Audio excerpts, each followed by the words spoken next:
le dernier l'alpha l'oméga, celui qui a béni les âmes de qui ne sont pas ici. Qu'il reçoive la gloire, l'honneur, la majorité de ses amis. Que son nom soit béni. Seigneur, nous voulons te dire merci pour ta présence. Merci de nous recevoir devant toi, Seigneur, dans cette maison. Seigneur, nous voulons te dire merci pour l'opportunité de prendre ta présence ce matin. Père, je voudrais te prier afin que ta grâce puisse encore se déployer ce matin et que tu puisses bénir ta parole. Quand il est écrit, tu as envoyé ta parole et ta parole est guérie. Envoie ta parole ce matin, Seigneur. Parle et touche quelqu'un. Change la destinée d'une personne. Merci parce que tu bénis et tu élèves ceux qui supplient devant toi. À toi la gloire ce matin, au nom de Jésus. Amen. Assieds-toi dans sa présence.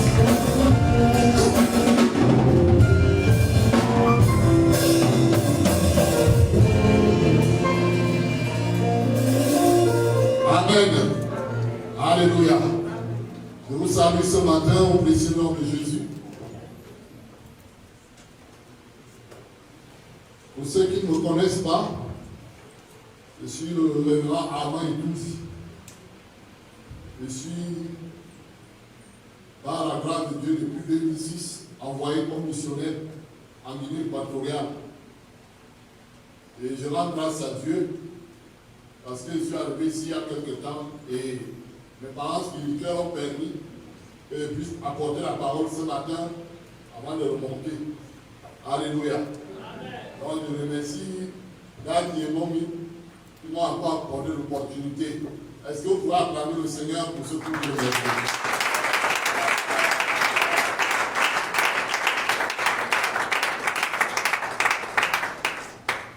Il y a des personnes que Dieu met sur votre chemin de destinée. Si vous vous déconnectez de ces personnes, vous passez à côté des objectifs de Dieu. Depuis que le Seigneur, par sa grâce, m'a connecté à Dadi et à Momi depuis des années, ma vie a basculé à un autre niveau. Est-ce qu'elle parle à quelqu'un ce matin? Donc, je bénis le Seigneur pour leur appel. Parce que s'ils n'avaient pas répondu à leur appel, il y a beaucoup de destinées qui auraient été compromises dans cette nation. Donc je suis un fruit pur de l'archevêque Wandou Nassadier et ma maman chérie, l'évêque Lobadier. Alléluia. Ton amen est bizarre. Amen. On dirait que tu ne veux pas que je te parle ce matin. Donc je rends grâce à Dieu pour ce couple merveilleux, ces parents que Dieu m'a donnés. Celui qui n'a pas un père n'a pas de père. Si tu n'as pas de parents, il est difficile d'aller loin dans la vie, dans le ministère. Et je reconnais la grâce de Dieu dans leur vie. Et j'ai souvent dit aux gens que quand on va au Cameroun, tu vas aller là où il y a Dieu. Si c'est Dieu vraiment que tu cherches, va à Dieu. Amen. Si c'est vraiment Dieu que tu veux rencontrer quand tu es au Cameroun, c'est à Dieu. Va à Dieu. Va rencontrer Dieu. Alléluia. Amen. Parce qu'il y a Dieu dans cet endroit. Peut-être que tu n'es pas conscient. Vous savez, il y a un homme qui était malade. Il était devant dans une piscine. On appelait la piscine Bethesda. La Bible dit qu'un ange de Dieu descendait dans la piscine et il remuait l'eau. Et toute personne qui tombait dans l'eau, quand l'eau avait été remuée, était guérie, quelle que soit sa maladie. Mais dans la même piscine, il y a quand même quelqu'un là qui a été malade pendant 38 ans. Il a fait 38 ans dans un endroit où Dieu opérait les miracles. Et rien ne s'est passé dans sa vie. 38 ans. Donc il recevait le miracle. Mais lui, il a passé 38 années là. Qu'est-ce qui a fait qu'il passe 38 ans dans cette piscine où un ange remuait l'eau chaque année et les gens recevaient la guérison? Le problème n'était pas la piscine. Le problème n'était même pas l'ange qui remuait l'eau. Mais le problème c'était lui-même. Parce que ses attitudes ne permettaient pas qu'il rentre en possession de son miracle. Tu peux être dans un endroit où Dieu se manifeste. et tu restes là longtemps, ta vie ne change pas. Pas à cause du lieu, pas à cause de l'onction, pas à cause de l'homme établi par Dieu, mais à cause de tes propres attitudes, tes habitudes. On dit que les attitudes déterminent l'altitude. Dans la présence de Dieu, tes attitudes comptent énormément. Parce que dans le royaume de Dieu, Dieu ne fait exception de personne. Dieu ne fait pas le favoritisme. Alors si ta vie n'est pas impactée et que tu es dans cet endroit, il faut bien regarder pourquoi. Il doit y avoir quelque chose. Est-ce que ta vie est alignée avec ce que Dieu demande à ce ministère? Est-ce que tu es aligné par rapport à ce que tu reçois ici, comme enseignement, comme parole, comme impactation? Si tu ne changes pas étant dans ce ministère, si ta vie n'est pas impactée, regarde bien tes attitudes. Dis à quelqu'un, tes attitudes déterminent ton attitude. Donc tes propres attitudes vont déterminer ton élévation. Alléluia. Amen. Alléluia. Amen. Ce matin, je vais parler sur passer du naturel au surnaturel par la puissance du Saint-Esprit. J'ai vu la thématique et le Saint-Esprit m'a demandé d'intervenir aussi sur ça. Malgré que beaucoup de choses ont été dites. Passer du surnaturel au surnaturel par la puissance du Saint-Esprit. Et ce matin, je vais enseigner ou prêcher sur comment activer le surnaturel divin. Comment on active le surnaturel divin. Amen. Amen. Amen. Nous sommes dans Actes des Apôtres, chapitre 12.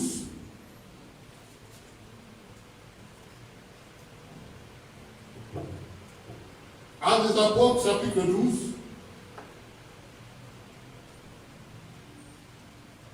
À partir du verset 6 au verset 10. La nuit précédant le jour où Hérode allait le faire comparaître, Pierre, lié de deux chaînes, dormait entre deux soldats et les sentinelles devant la porte gardaient la prison. Et voici un ange du Seigneur survint et une lumière brilla dans la prison. L'ange réveilla Pierre en le frappant au côté et en disant « Lève-toi promptement ». Les chaînes tombèrent de ses mains et l'ange lui dit « Mets ta ceinture et tes sandales » et il fit ainsi. L'ange lui dit encore « Enveloppe-toi de ton manteau ». Pierre sortit et le suivit, ne sachant pas que ce qui se faisait par l'ange fut réel et s'imaginait avoir une vision. Lorsqu'ils eurent passé la première gare, puis la seconde, ils arrivèrent à la porte de fer qui mène à la ville et qui s'ouvrit d'elle-même devant eux. Ils sortirent et s'avancèrent dans une rue. Aussitôt l'ange quitta Pierre. Dis Amen de parole ce matin. Amen.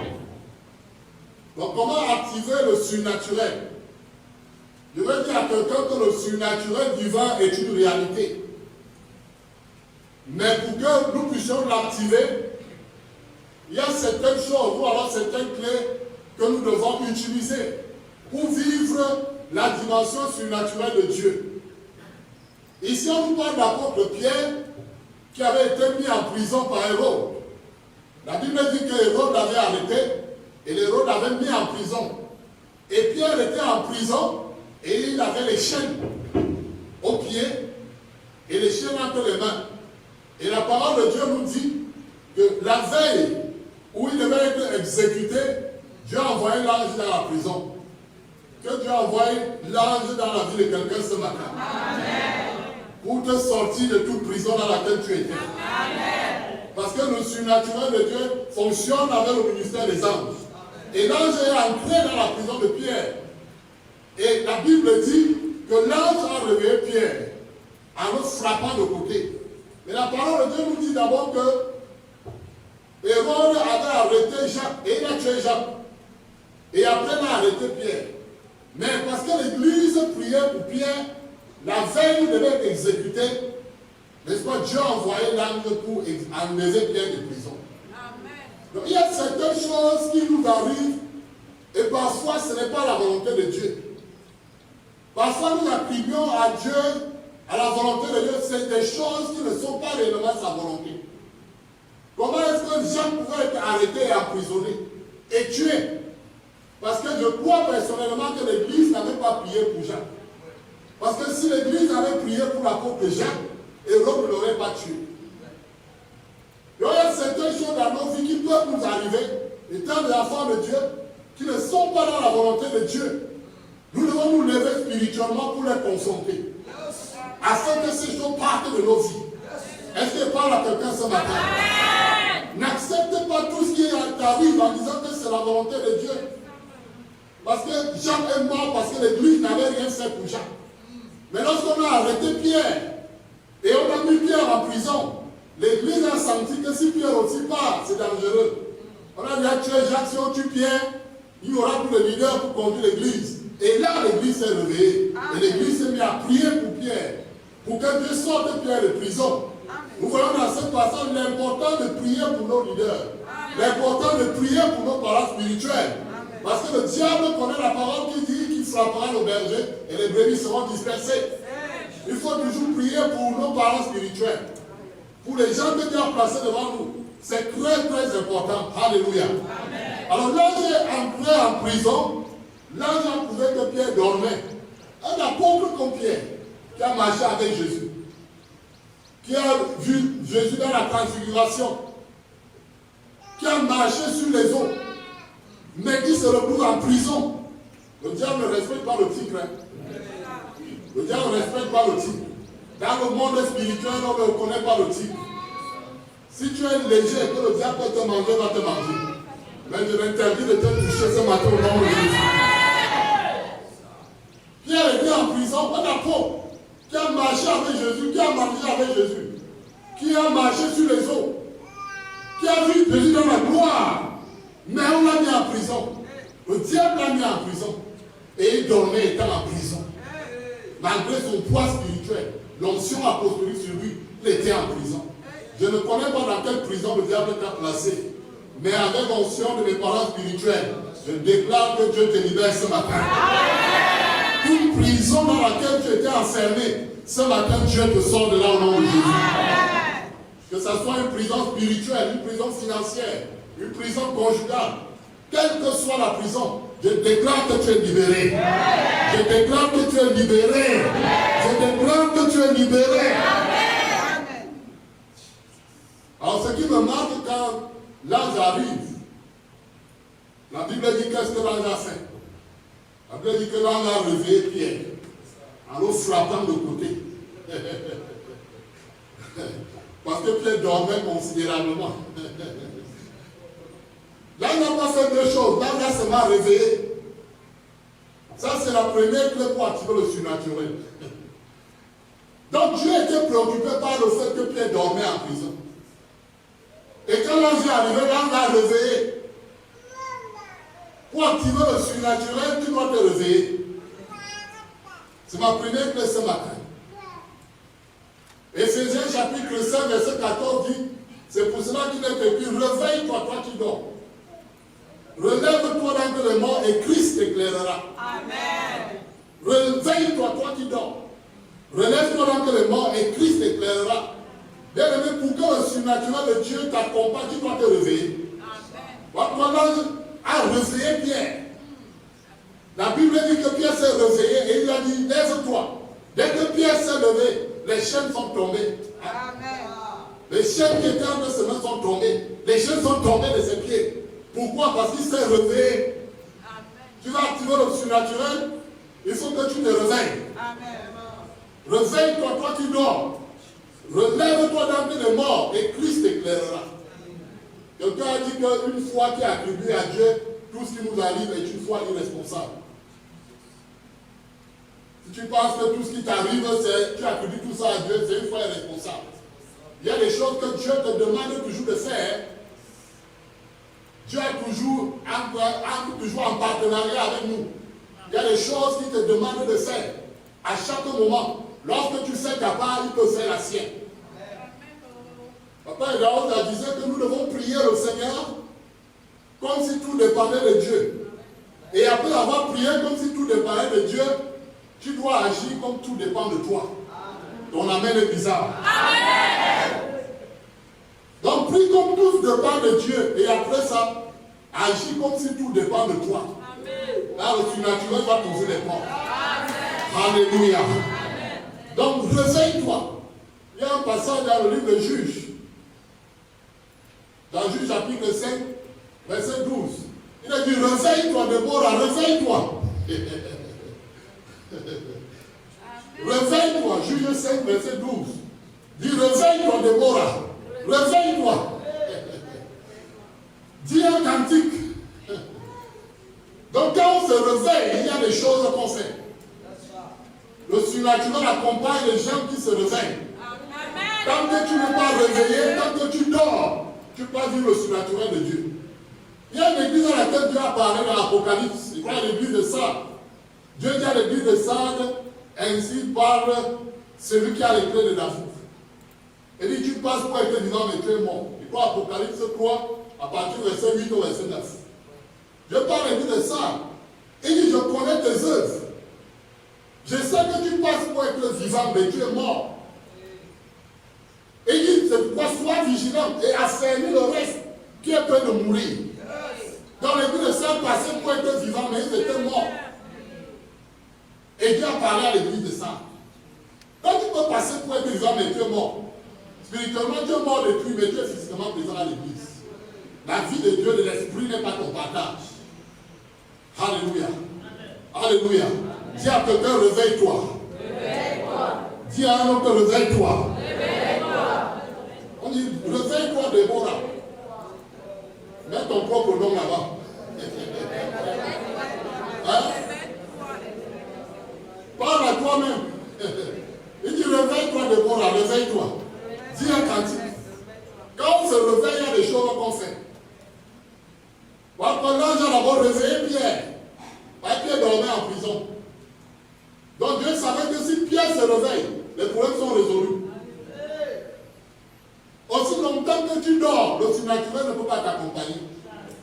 Dieu a besoin que tu te réveilles. Alléluia. Se réveiller, c'est aussi la prise de conscience. Prendre conscience. La vraie délivrance commence lorsque tu te réveilles. Quand tu prends conscience de ta situation. C'est quand tu te réveilles que Dieu va montrer ce que tu dois faire pour sortir de là. Quand Pierre s'est réveillé, l'ange lui a dit, oh Pierre, ça montre l'état désastreux dans lequel l'apôtre Pierre était. Non seulement il était en prison, il n'avait plus les chaussures, il n'avait plus la ceinture, il n'a même plus son manteau, et il a déposé le côté. Donc il attendait seulement la mort. Parfois, cette situation arrive. Un apôtre est désespéré. Il n'y a pas de géant dans le monde de l'esprit. Hein. C'est pourquoi l'apôtre Paul disait, priez pour moi. Il y a des moments où l'ennemi peut t'acculer, on te dit que c'est toi encore, tu ne te reconnais plus. Alléluia.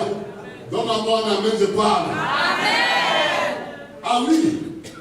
Pierre est en prison, il est enchaîné. Il a pris son manteau, il a déposé le côté. Il a pris sa ceinture, il a mis le côté. Les chaussures, il a mis le côté. Il attend quoi? La mort. Hein? Il attend plus que la mort. J'interdis la mort dans la vie de quelqu'un ce matin. Je déclare que tu ne mourras pas, tu vivras et tu rencontreras les hommes de l'Éternel. Personne dans ta famille ne mourra cette année. Aucun de tes enfants ne sera touché par l'âme de la mort. Ton mari ne sera pas touché par l'âme de la mort. Quel que soit le voyage que tu fais, la mort s'éloignera de toi.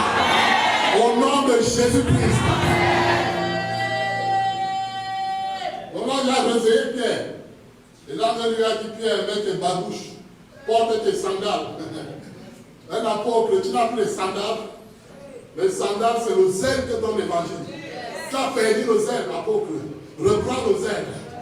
Tu as mis la ceinture de côté. Tu ne marches plus dans la vérité. Reprends la vérité. Amen. Ton manteau avec lequel Josué lui a frappé le Jourdain pour que le Jourdain s'ouvre. Toi, tu as levé le manteau et tu as jeté. C'est trop grave. Alléluia. Il dit, reprends ton manteau. Dieu dit à quelqu'un ce matin, reprends ton manteau. Reprends ton manteau ce matin. Alléluia. Dieu te dit, reprends ton manteau. Reprends tes chaussures. Reprends ta ceinture. Lève-toi et suis-moi. Dès que Pierre s'est habillé, l'ange lui a dit, maintenant suis-moi. La Bible dit qu'ils suivaient l'ange. Et quand ils sont arrivés devant la porte, la Bible précise que la porte était une porte de fer.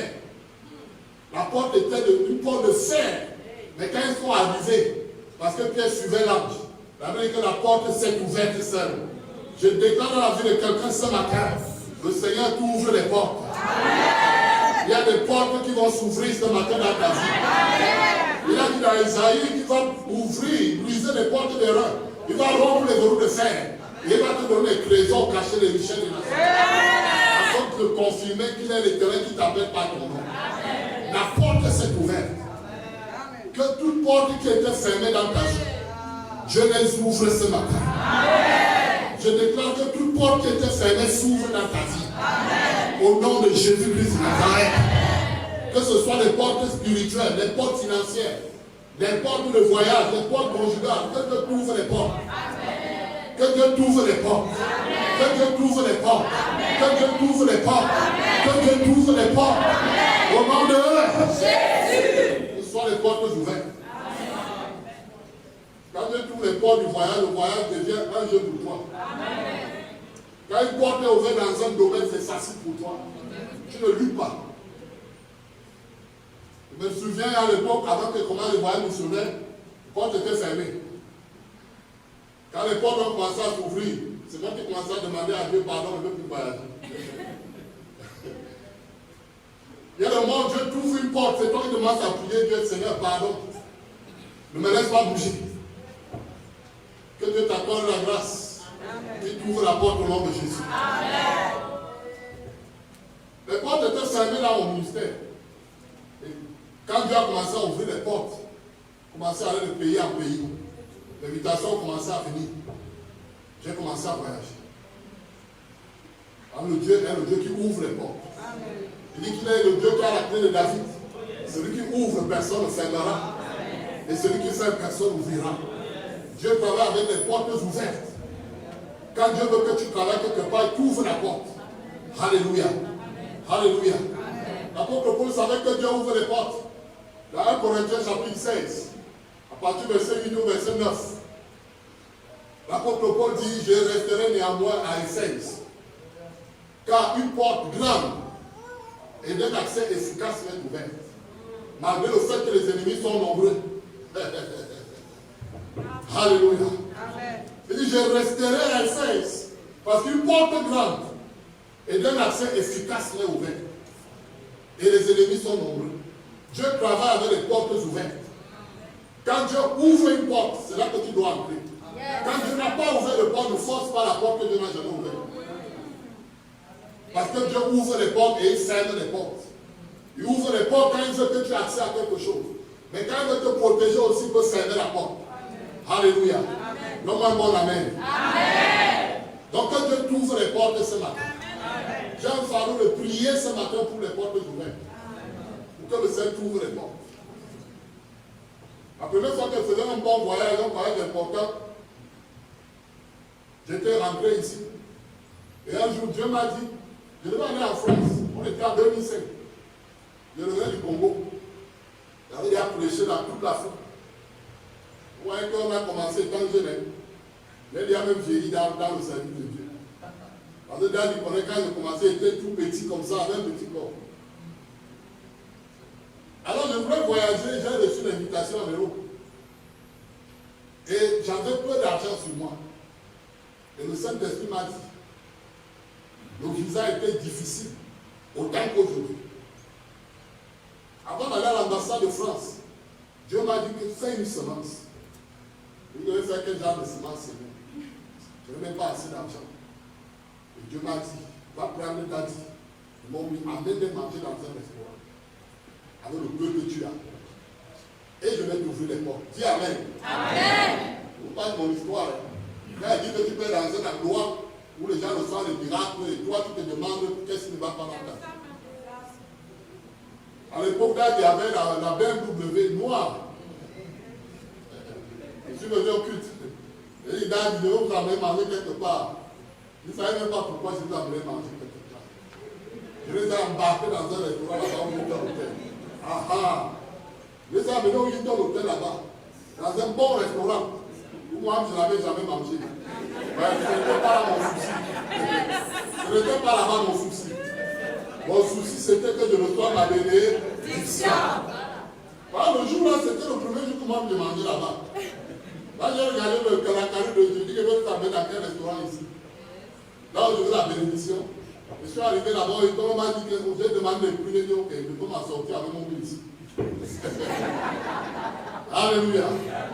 Oui. Alors je les ai amenés. Et ils ont fini de manger. Et j'avais pu me rester 10 000 sur moi.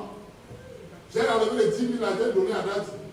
Et il dit que les 10 000 ici, Dadi, c'est pour ton carburant. Parce que vous êtes déplacé. Ah oui.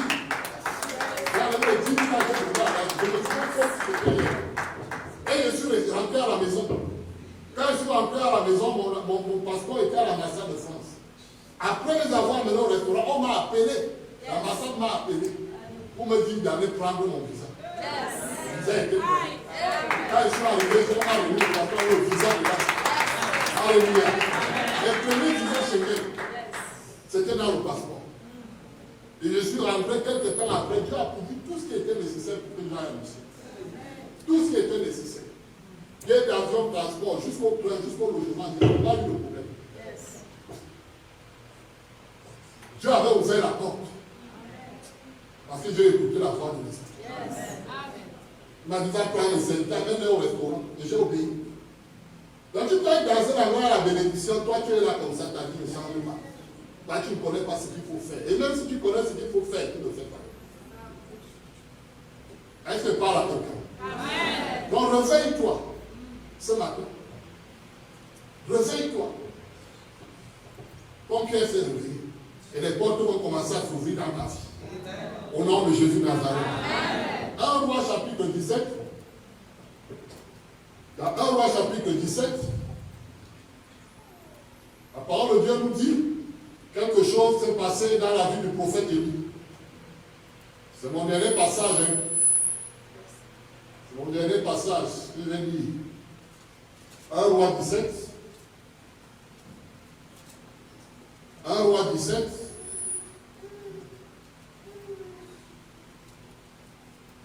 Verset 8. La parole de l'Éternel lui fut adressée en ces mots.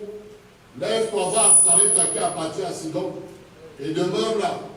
Voici, j'ai ordonné à une femme veuve de te nourrir. Il se leva et il alla à Sarepta. Comme il arrivait à l'entrée de la ville, voici, il y avait là une femme veuve qui ramassait du bois. Il l'appela et dit, va me chercher, je te prie, un peu d'eau dans un vase, afin que je boive. Et elle alla en chercher. Il appela de nouveau et dit, apporte-moi, je te prie, un morceau de pain dans la main. Et elle répondit, l'Éternel, ton Dieu est vivant. Je n'ai rien de cuit, je n'ai qu'une poignée de farine dans un pot, un peu d'huile, dans une cruche. Voici, ramasse 2 morceaux de bois, puis je rentrerai, je préparerai ça pour moi et pour mon fils. Nous mangerons, après quoi nous mourrons. Et il lui dit, ne crains point, fais comme tu as dit. Seulement prépare-moi d'abord avec cela un petit gâteau, et tu me l'apporteras, et ensuite tu feras pour toi et pour ton fils. Verset 15 dit, elle alla et elle fit selon la parole d'Élie, et pendant longtemps elle eut le quoi manger, elle, sa famille, aussi bien qu'Élie. Ça c'est le prophète Élie. Deuxième clé qui active le surnaturel, c'est l'obéissance. Viens avec moi l'obéissance. L'obéissance. Je n'ai rien entendu. L'obéissance. Élie a reçu l'instruction de Dieu d'aller à Sarepta. Dieu lui a d'abord demandé d'aller dans un torrent, au torrent de Kérit. Il dit qu'il va le nourrir avec les corbeaux. Et Élie a obéi. Il est allé là où Dieu lui avait demandé de partir. Amen. L'obéissance est accompagnée par le surnaturel. Amen. Tu veux voir le surnaturel de Dieu dans ta vie, tu dois vivre dans l'obéissance. Tu dois obéir à Dieu en toutes choses. On parle ici d'une obéissance radicale. Quand Dieu te demande de faire quelque chose, tu dois le faire. Quand Dieu te donne une instruction, tu dois la respecter. C'est ça l'obéissance. Élie était un prophète qui marchait dans l'obéissance. Dieu l'a envoyé dans un désert, il dit qu'il va le nourrir par le corbeau. Il n'a pas demandé à Dieu, Seigneur, comment est-ce qu'un corbeau va faire pour me nourrir dans le désert? Depuis que je lis les livres, je n'ai jamais vu qu'un corbeau est venu nourrir quelqu'un dans le désert. Est-ce qu'il y a la boulangerie dans le désert? Le corbeau va me nourrir là-bas comment? Est-ce qu'il y a la boucherie dans le désert? Élie a obéi et il est allé là où Dieu lui avait demandé de partir. Et la Bible dit que lorsqu'il est arrivé là-bas, Dieu a suscité les corbeaux avec fidélité. Les corbeaux venaient et laissaient le pain et laissaient la viande. Chaque matin, chaque soir, notre Dieu est un Dieu fidèle. Je dis notre Dieu est un Dieu fidèle. Où est-ce que les corbeaux prenaient le pain et prenaient la viande? C'est Dieu seul qui connaît. C'est Dieu seul qui sait. Mais du jour est-il que parce qu'Élie avait obéi à Dieu, chaque matin, chaque soir, les corbeaux venaient lâcher le pain, lâcher la viande. Est-ce qu'ils avaient localisé une boulangerie de quelqu'un quelque part pour aller prendre le pain et venir donner à lui? Personne ne sait. Est-ce qu'ils ont localisé une boucherie quelque part et partaient porter la viande, qui était la viande de pluie, et venir donner à lui? Personne ne sait. Mais Dieu a ordonné aux corbeaux, et les corbeaux ont apporté la provision à Élie. Je déclare dans ta vie, Dieu va te donner la provision. Dieu va susciter les ailes de destinée pour t'aider dans la vie. Comme il a suscité les corbeaux pour Élie, il y a des ailes de destinée que Dieu va te donner. Oh, ton amen est bizarre.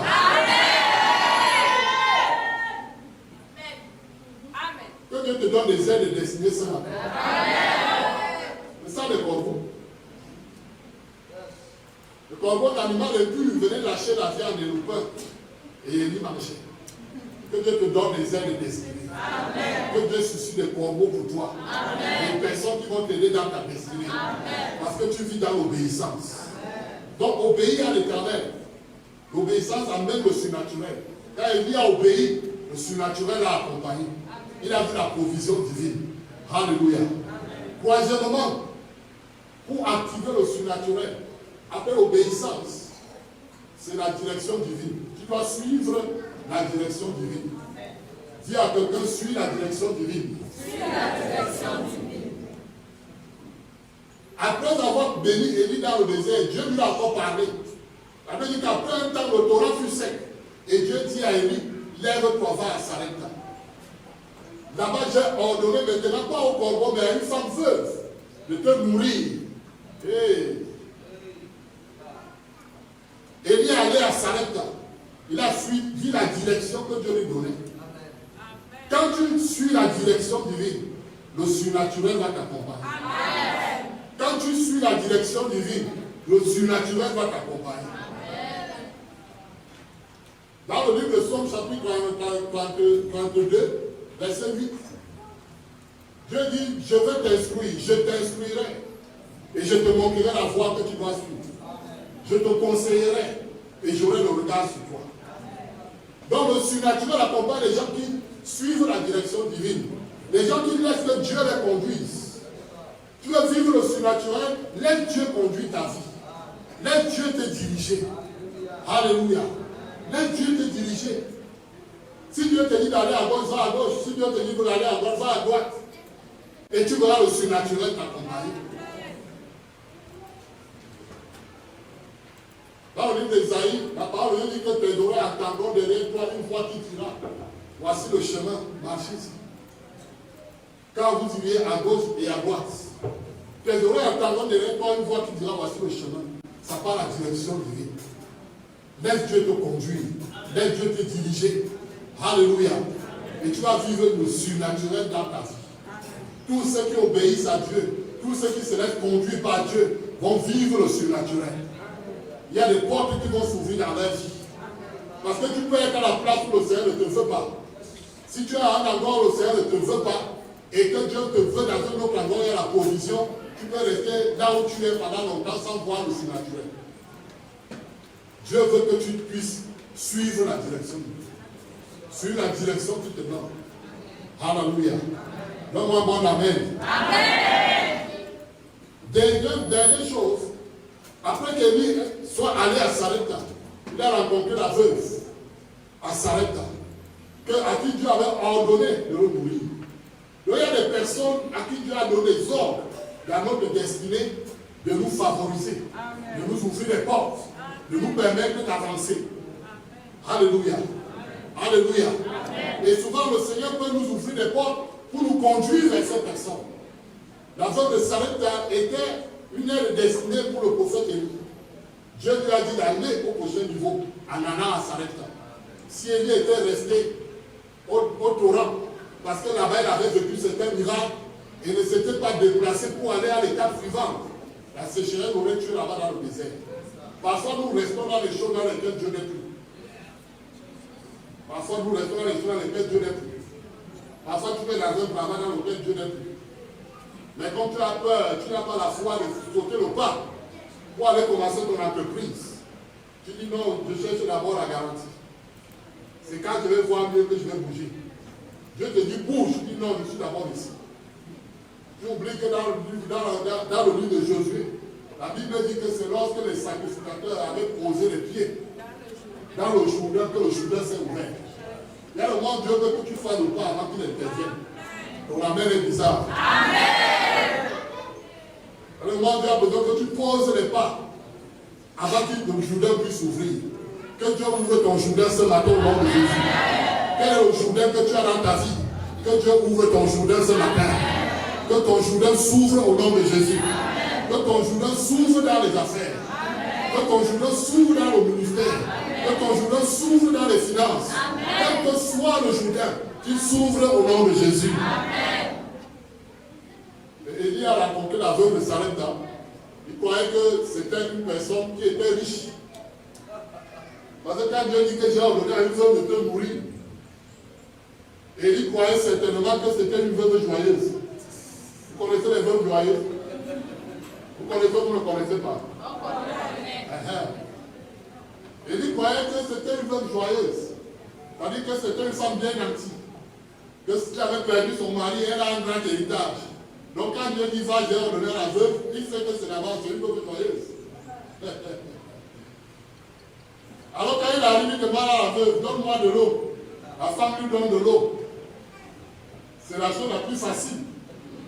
En Afrique de l'Ouest, il fallait mourir d'eau. Vous ne connaissez pas les traditions de là-bas.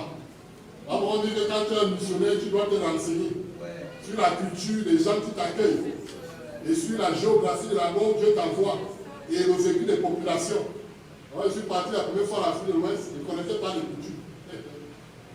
J'arrive, on m'amène dans chaque maison. Dans chaque maison, on m'amène une bassine d'eau, je bois. J'arrive dans l'autre pour une autre salle. Je n'ai même pas pensé de consommer la première eau. J'arrive dans une autre maison, on m'apporte encore l'eau. J'ai fait 5 maisons, on m'a offert de l'eau. C'est après que j'ai demandé, mais qu'est-ce qui se passe? Pourquoi chaque maison m'apporte de l'eau? Ils m'ont dit qu'ici c'est la coutume, c'est comme ça qu'on accueille les gens. Dis Amen. Oui, t'accueilles, te donne d'abord de l'eau. Après avoir bu, même en Côte d'Ivoire, je suis arrivé, on m'a donné d'abord de l'eau dans la famille, on me donne de l'eau. Dès que tu arrives, on te donne de l'eau, un verre d'eau, tu t'assois. Dès que tu as ramené de l'eau, maintenant il te demande des nouvelles. Qu'est-ce que tu as amené? Alléluia. Donc, le missionnaire doit bien se renseigner sur la culture du peuple vers lequel il t'envoie pour que tu sois en mesure d'en sortir. Donc, le livre dit donne-moi de l'eau. L'eau, c'est la chose la plus facile à donner. Et la femme a apporté de l'eau, n'est-ce pas? Elle a donné de l'eau à l'homme de Dieu. Est-ce que vous savez que donner de l'eau à un homme de Dieu peut déclencher des bénédictions surnaturelles? Rien que de l'eau. Quand tu apportes de l'eau dans la maison de Dieu et que le dimanche, l'eau qu'on boit ici, c'est toi qui as acheté et qui as pourvu. Pour que quand les hommes de Dieu, n'est-ce pas, ils vont rendre mouvement, ils boivent cette eau. En le faisant, ça t'amène des bénédictions. On amène des bénédictions. Donc tu peux entrer en alliance avec Dieu. Seigneur, chaque dimanche, c'est moi qui pourvois l'eau de ADF. Si tu fais ça, je te donne 6 mois. S'il n'y a pas de miracle potentiel qui te répond, Dieu ne m'a pas appelé. Tu peux acheter l'eau dans la maison de Dieu. 6 mois. Et Dieu ne fait rien pour toi. Rien que l'eau. C'est pour ça que je disais que nos attitudes déterminent nos attitudes. Si tu es dans la maison de Dieu en position de quelqu'un qui est seulement là pour recevoir, tu n'es pas en position pour s'aimer, pour donner. Il y a des choses que tu ne vas pas recevoir. Il Il y a des bénédictions qui ne viendront pas vers toi. Dis Amen. Amen. Donc la femme a pris de l'eau et l'a donné. L'offrande d'eau, ça peut t'ouvrir des portes de voyage. Parce que tu as apporté le monde dans la maison de Dieu. L'offrande d'eau. L'offrande d'eau peut t'ouvrir les portes du mariage. Parce que tu as amené l'eau dans la maison de Dieu. L'offrande d'eau peut t'amener la promotion. L'offrande d'eau peut faire booster tes affaires. L'offrande d'eau. Donc Élie a reçu l'eau. Et Élie a bu. Après, il dit que ça me fait à manger rapidement. J'ai voyagé. J'ai faim. Là où je sors là-bas dans le désert, c'était chaud là-bas. Donc rapidement, fais-moi à manger. Et la femme dit à Élie, que là où je suis là, je ne suis pas un veut que je dois aller ici. Mon mari est décédé, je suis ici avec mon enfant. Et dans ma maison, il n'y a rien. Il me reste un peu de farine et un peu d'huile. Et comme tu vois, je suis sorti comme ça. Je suis sorti pour ramasser le bois, préparer le dernier repas, manger avec mon fils, et après on va attendre la mort. Dis Amen. Amen. Et le monde Dieu envoie ses serviteurs dans l'opération commando. C'est-à-dire Dieu ordonne à quelqu'un, arriver là-bas, c'est toi qui dois opérer le miracle. Pour que la personne vive et qu'après avoir survécu, elle continue à te bénir aussi.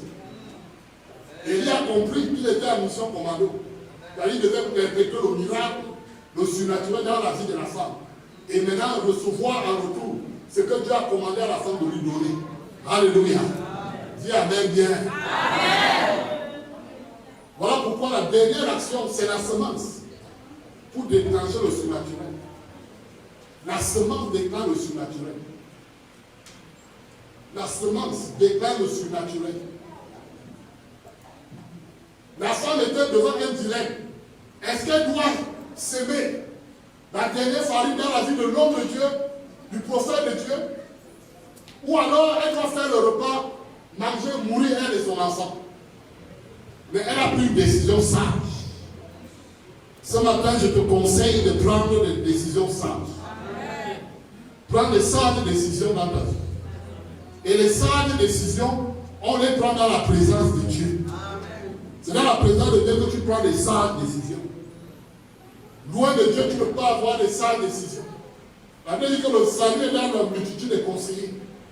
Et la femme a décidé de prendre et de s'aimer dans la vie de l'homme de Dieu. Quand elle a sémé, la Bible dit que Élie a parlé sur la femme. Et à partir de là, le miracle s'est produit dans sa vie. Le surnaturel a créé dans sa maison. Elle a expérimenté 2 miracles. Première dimension, la provision surnaturelle. Pour qu'elle ne meure pas. Je déclare dans la vie de quelqu'un ce matin, Dieu te donnera la promotion surnaturelle. La provision surnaturelle. Là où tu n'attendais pas quelque chose, reçois la provision surnaturelle ce matin. Au nom de Jésus de Nazareth. Tu as besoin de provision dans quel domaine? Tu as besoin d'une provision pour ton loyer, pour un projet, pour un voyage, pour tes enfants. Que le Seigneur te donne la provision. Que le Seigneur te donne la provision. Que le Seigneur te donne la provision. Que le Seigneur te donne la provision. Donc la semence active le surnaturel. Elle a semé, et ce qui a provoqué le surnaturel. Si tu veux provoquer le surnaturel de Dieu dans ta vie, il faut que tu comprennes le principe de la semence. Si la veuve de Sarah n'avait pas semé, elle serait morte avec son enfant. Mais le fait qu'elle a semé, premièrement, elle a reçu la provision surnaturelle. Deuxièmement, son enfant qui était mort, qui était déjà programmé pour la mort, Dieu l'a ramené à la vie. La semence permet à quelqu'un de vivre le surnaturel. Par ta semence, non seulement tu peux avoir la provision divine, mais ta semence peut épargner ta famille des malheurs. Dis Amen, je parle. Donc la clé de la semence est fondamentale. Tu vas expérimenter le surnaturel. Dans Genèse 26, la Bible dit qu'il y avait la famille. Et lui, la parole de Dieu dit qu'Isaac voulait aller en Égypte. Parce qu'il voulait fuir la famille. Et Dieu lui a parlé. Dieu dit à Isaac, ne va pas en Égypte. Reste dans ce pays. Demeure dans le pays que je te dirai. Séjourne dans ce pays, et c'est là avec toi je te bénirai. La Bible dit qu'Isaac a obéi à Dieu. Quand tu obéis à Dieu, même si tu es dans le désert, il va pouvoir pour toi. Est-ce que parle à quelqu'un? Si tu obéis à Dieu et tu fais sa volonté, même dans le désert, tu auras la provision. Isaac est resté à Gerar, Genèse chapitre 26, verset 6. Et à partir du verset 12, la Bible dit Isaac sema dans ce pays-là. Il a d'abord obéi à Dieu et après il a semé. Et la Bible dit quand il a semé, il a récolté le centuple, car l'Éternel a béni. Les gens qui vivent des vies de semence vont vivre le surnaturel de Dieu dans les dimensions extraordinaires. Les gens qui sèment vivent le surnaturel. Voilà pourquoi Ecclésiaste dit, dès le matin, jette ta semence. Le soir, ne laisse pas reposer ta main. Car tu ne sais pas ce qui va donner, si ça et ça seront bons. La semence produit le surnaturel. Est-ce que parle à quelqu'un? Il y a des bénédictions que tu peux recevoir si tu ne sèmes pas. Voilà pourquoi ceux qui regardent souvent les autres s'aimer comme si les autres là étaient des fous. Ils ne passent à côté de la visitation de Dieu. Moi j'ai appris les choses dans ce ministère, dans cette maison. J'ai appris l'intégrité, le sérieux avec Dieu ici. J'ai appris l'humilité ici. J'ai appris les principes de la prospérité ici. Alors la prospérité, les principes, tu m'as pas les principes de la prospérité. Même si là où tu es, là où il y a l'onction de Dieu, ta vie ne va pas changer. Amen. Amen. Donc la semence produit le surnaturel. Chaque fois que Dieu m'a demandé de semer et que je l'ai fait, j'ai vu Dieu agir dans ma vie. Il y a des bénédictions qui arrivent quand tu sèmes. Nous sommes au mois de mars. Quelle semence as-tu déjà fait dans le royaume? Depuis que l'année a commencé. Quelle semence tu as déjà fait? Avec que ne vous y trompez pas, ne semons pas de Dieu. C'est quand l'homme aura semé. Hein? Il le moissonnera aussi. Donc c'est un boulevard. Tu as vu le surnaturel, entre dans une vie de semence. Moi, je pratique ça chez moi et ça marche. La semence marche. Il y a des moments où je n'ai pas d'argent, je reçois un coup de fil. On a déposé tant dans ton téléphone. Parfois, quelqu'un que tu as oublié. Quelqu'un que tu as oublié. Quelqu'un que tu as oublié. Dieu le touche. Et la personne t'envoie de l'argent. Pourquoi? Quand tu sais, tu dois répondre.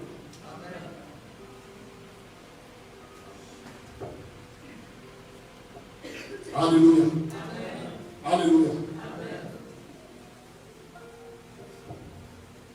Chaque fois que Dieu m'a parlé, va voir David, il prie pour toi.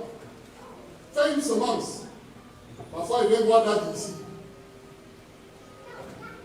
Que ça soit grand ou petit, je m'assure que j'ai ma semence. Et quand il vient voir David ici, il n'a pas besoin de beaucoup prier. Parfois, il me touche ici, là, il dit, go, God bless you. Va. Et quand je pars, les portes s'ouvrent. Je dis que maintenant, il m'a pas fait une prière. Il a dit, c'est ma prière, il va. Mais comme j'ai semé, quand je sors, les portes s'ouvrent silencieusement. Alléluia. Alléluia. Amen. Donc, la semence active les bénédictions surnaturelles. Tu veux voir les choses arriver, entre dans la vie de semence. Comment ça met que Dieu a l'épreuve cette année? Comment ça met que Dieu a l'épreuve? Il y a des offrandes dans lesquelles tu dois sortir pour provoquer le surnaturel dans ta vie. Parce que Paul dit celui qui sème peu, celui qui sème peu, moissonne peu. Tu peux demander à Dieu les bénédictions qui descendent dans l'avion. Quand ta semence, c'est de l'arachide. Hein? Si tes semences sont de l'arachide et tu veux quelque chose qui est comme l'avion, dans le royaume, ce n'est pas possible. Ce n'est même pas ton jeûne de 40 jours qui va changer la donne. Dis amen, bien, bien, bien. Alors, parfois, nous voulons tromper Dieu. On pense que si on ne fait pas sa volonté et qu'on entre dans le jeûne 40 jours, ça va compenser ça. Non. Chaque chose a sa bénédiction dans le royaume. Quand Dieu veut que tu jeûnes, tu pries, il sait pourquoi. Tu vas jeûner, prier, tu auras les résultats. Mais quand tu veux vivre certaines bénédictions surnaturelles, Dieu va te demander de s'aimer. De s'aimer. Une fois que j'ai reçu l'argent, Dieu m'a parlé de la bonne songe. J'ai passé un moment difficile financièrement. Et quand je prie, Dieu me parle en songe. Il dit, je vais te donner de l'argent. Tu vois l'argent que tu vas recevoir là, le premier argent là, tu ne touches pas à ça. Il dit, ah bon? Quand tu vas recevoir ça, j'ai vu dans la vision, hein, et moi j'ai interprété. Dis Amen. Amen. Je sais que vous n'aimez pas quand on parle d'argent. Mais l'argent est fondamental dans la vie de quelqu'un. Si tu n'as pas d'argent, tu ne peux rien faire. Ni sur la terre, même au ciel. Lazare est allé dire, Lazare a donné les ordres à Abraham au ciel. Il dit à Dieu, Seigneur, envoie l'autre. L'homme riche a dit, envoie Lazare pour qu'il vienne me donner l'eau ici, je ne vais pas briser ma langue. Même dans le ciel. Donc, même au ciel, il savait que Lazare, là-bas, il peut le commissionner. Alléluia. Donc la semence déclenche les portes surnaturelles. Dieu va parler. Il dit que la première chose que tu auras là, ne touche à rien, va faire la semence avec. Alors je suis resté, et l'argent est venu. On m'a envoyé 100 000 francs. Dans les 200 euros, j'ai reçu l'argent. Dans la vision, j'avais vu que quand j'ai les 200 euros là, j'ai changé ça et je venais donner à Dadi. Quand j'ai reçu l'argent, le diable a voulu me prêcher. Vous savez comment le diable prêche? Quand tu as l'argent, non? Hein? Il y a beaucoup qui passent à côté des bénédictions parce qu'on écoute la voix de Satan. Dès que l'argent arrive, le diable te prêche. Ah, mais 100 000 francs, si. Tu as d'abord beaucoup de besoins. Si tu passes semer ça maintenant, toi, tu vas faire comment? Enlève d'abord même la vie que tu vas donner et puis tu vas voir avec le temps. Dans le sens de Satan. Dis Amen de parler. Amen. Le diable me dit, dès que tu vois que je me suis dit non, maintenant, là, prends d'abord, enlève d'abord la dîme. Est-ce que Dieu a dit la dîme? Je dis non. Dieu a dit, prends l'argent qui va venir, va s'aimer. Après, j'ai obéi à la voix de Dieu. Je dis, au Seigneur n'a jamais parlé pour rien. J'ai pris les 100 000 francs là, j'ai mis dans la boîte. Je suis venu ici voir David. Il y avait plus 500 sur moi. Je suis venu voir David ici pour faire la semence. Quand j'ai fait la semence, la semaine qui suivait, quelqu'un m'avait envoyé 1 500 euros. Quand je lui fais la semence, les 100 000 c'est David. Quand je sortais, il m'a pu toucher. Go, God bless you. Alléluia. Il ne parle pas beaucoup. Il m'a touché, oh Seigneur, de lui, je suis parti. La semaine qui suivait, 1 500 euros m'a envoyé. Donc, la semence ouvre les portes surnaturelles. Ta vie de semence va déterminer les ouvertures que tu as dans ta vie. Alléluia. Donne-moi un bon amen. Amen. J'ai fini mon message. Je crois que je t'ai édifié ce matin.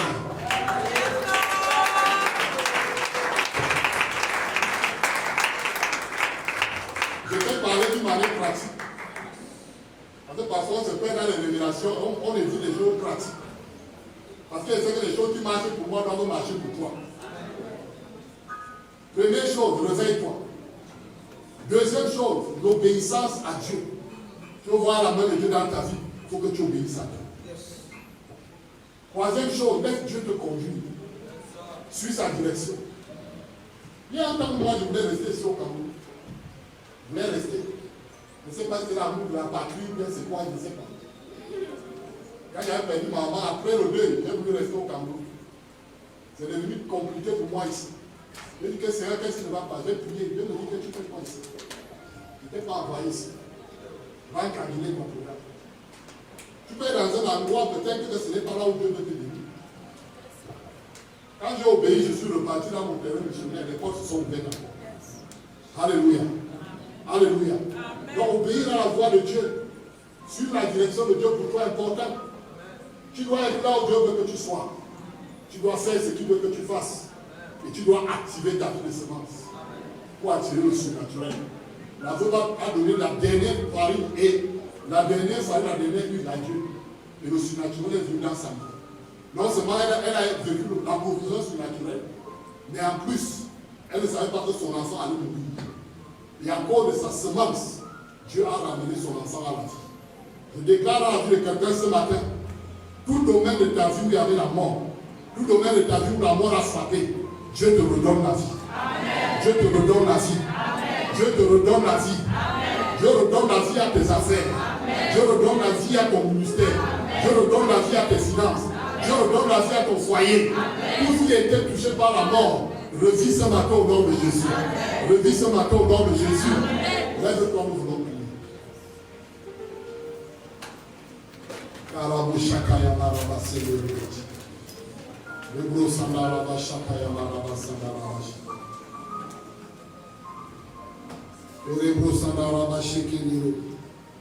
Tu vas parler à Dieu ce matin. Le Dieu qui ouvre les portes là ce matin pour te faire du bien. God, remain going. Where is he to be? What's the way? Cannot see. Remember. He will be my God. All because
as besoin que Dieu t'ouvre les portes. Tu es venu ce matin, tu as besoin que Dieu t'ouvre les portes. Tu es préparé devant le Seigneur. Tu as besoin d'une impactation pour que Dieu t'ouvre les portes. Quel qu'en soit le domaine, je voudrais te demander d'avancer.